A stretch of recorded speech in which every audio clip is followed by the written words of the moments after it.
Amerika'da polis telefonuna gelen bir ihbarla birlikte polisler olay yerine intikal ediyor. Olay yerine giden polislerle ihbarı yapan kişi arasında geçen diyalogda evinin içerisine giren yabancı birisinin olduğunu ve ikinci katta karısının da bulduğu ile ilgili bilgi veriyor. Daha sonrasında polisler şüpheliyi bulmak için harekete geçiyor. İşte o anlar.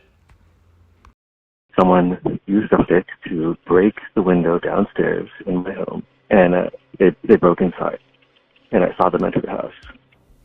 Officers Eureka Monroe and Frank Chenois were dispatched to 603, a person breaking in call for service at 0927 hours.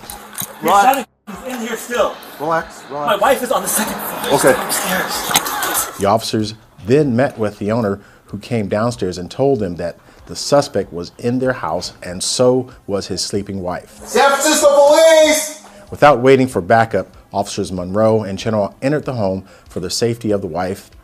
They drew their firearms and tactically performed a sweep of the four-story house. Well, it looks like someone may have broken into your house and they may still be here. Oh my God, seriously? Yes. So Yeah, how your about... husband's outside. Can you step out for me, please? Oh my God, okay. All right. They found the spouse sleeping on the second floor. They told her to leave the premises via the area they had already searched. They continued their search of the house and found no one inside. All right, it's clear. The officers were able to view the Nest camera, which showed a depiction of the suspect, which they broadcast to dispatch.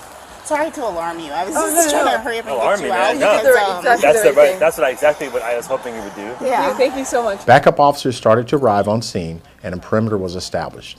The original caller met with Officer Monroe and told her that he had just come face-to-face with the suspect while he was in his home. It's the top one. He's on the top third floor. Back staircase. He's locked up there. This building just made contact with them. The suspect was now utilizing the rooftops and attempting to gain entrance into other homes. Officers Peterson, Nazer, and Williams gained access to the rooftops and located the suspect. Hey! To the west and the 2030. Look, man, just walk over where you came Okay, we from. got it. I want to make sure you're okay, all right? Officers gave verbal commands to the suspect, who was now shirtless and attempting to escape. He refused to follow their instructions. Why you up there, man? Hey, just come towards us. You're up here. People are concerned about you, man. The suspect made his way downstairs through a tradesman's entrance. Officers followed his movements at a distance, and Officer Peterson informed the perimeter officers via PIC radio that the suspect was exiting the premise on the Greenwich Street side. Hey, come on out, man. Come on, I got him. Come on out, man. Hey, come on out, man. Come on out. Let's put an end to this. There's people right there. He's coming out the front garage on the Greenwich. The suspect was shirtless, and no one observed him with any weapons. The suspect exited the building onto the sidewalk, where he came face-to-face with Officer Chenois. He saw Officer Chenois walk towards him, and he immediately raised his right hand above his head, where he now held a knife. The suspect slashed downward with the knife at Officer Chenois.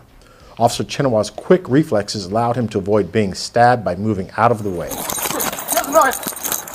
Without hesitation, he chased after the suspect and broadcast on PIC radio that the suspect had a knife. Was down on Greenwich. He has a knife in his hand, white male, black shorts, brown hair. The suspect ran towards Greenwich Street to southbound Fillmore Street to eastbound Pixley Street. Officer Monroe got into the waiting patrol vehicle with Sergeant Kelly driving. They pursued the suspect and caught up with him on Pixley Street as he was now starting to run slower.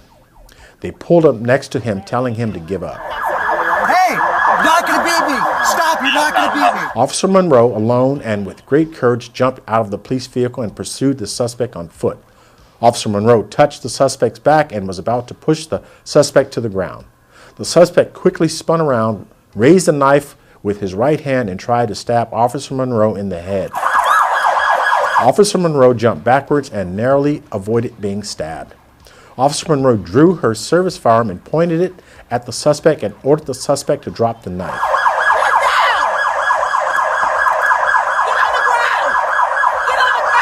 The suspect dropped the knife and fled eastbound on Greenwich Street. He was quickly tackled by two firemen and Officer Galla, who took the suspect into custody. Attempted murder of a police officer. Officers Monroe and Chenwa knowingly put themselves in danger beyond the expectations of a normal officer. Burada artık şüpheli yakalayarak gözaltına aldılar.